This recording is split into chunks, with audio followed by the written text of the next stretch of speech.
Sketching Meerkat, a furry animal. Some tips and tutorials for furry animal sketch.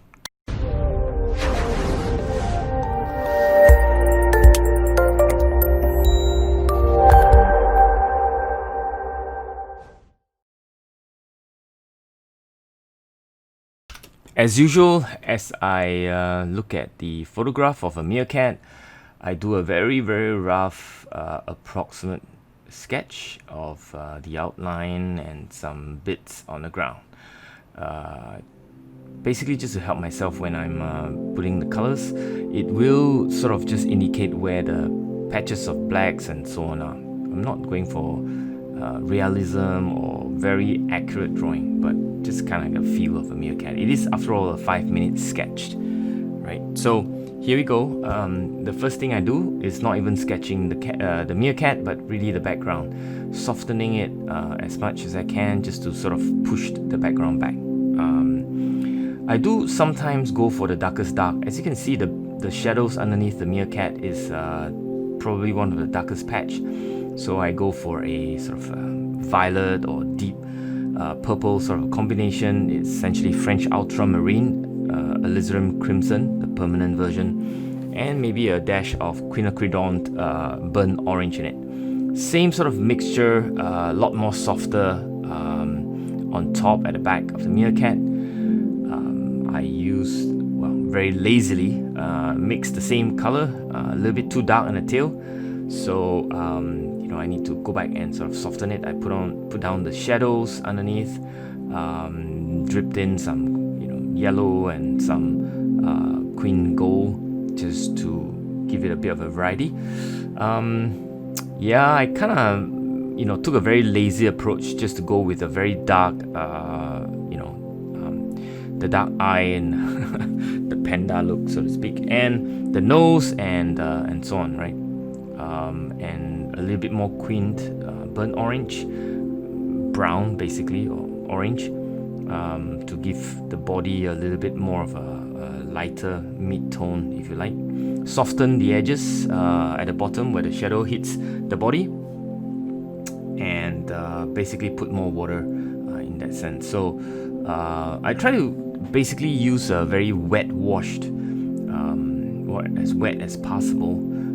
The problem with wet is that the more wetter it gets, you really have to wait for it to dry before you can go to the next sort of layer, right?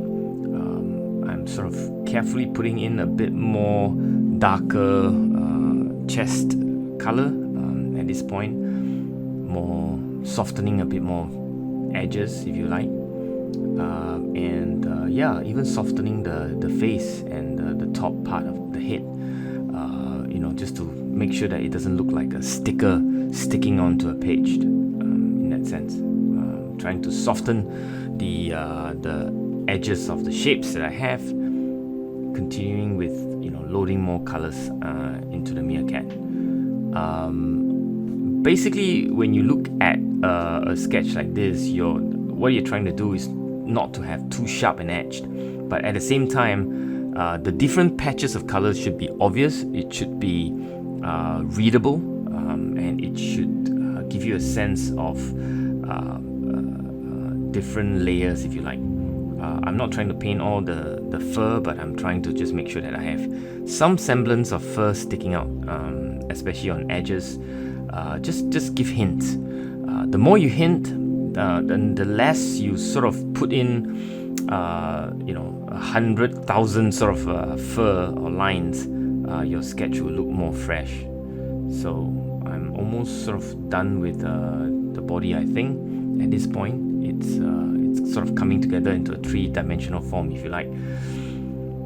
Maybe a few more touches. Okay, I've decided at this point that the background didn't push the cat forward, so I decided to put some imaginary sort of line at the back, or just some sort of drips, and just to push the cat forward. The shape, the black shape behind it, will sort of give it a push, if you like.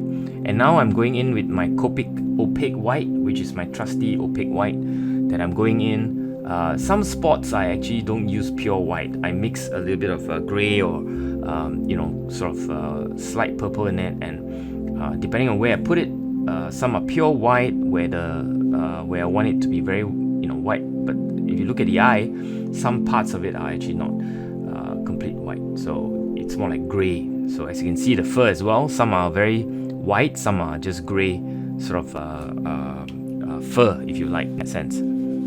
So continuing with the fur on the back, in front, as you can see, it is just indicative, and I'm not really trying to be very precise with it either. So it's beginning to look like a furry animal at this point, just, you know, by the fact that I've sort of hint putting in the fur. Now I'm working on the face. Again, it is really just to put in more of the fur, more of the indication, a bit more white where I think it deserves, but making sure that the white doesn't overpower at all places. I like a high contrast, so white at places where it is complete dark makes a lot of sense. Grey where it's a light background makes sense as well. So just remember not to overpower with your white.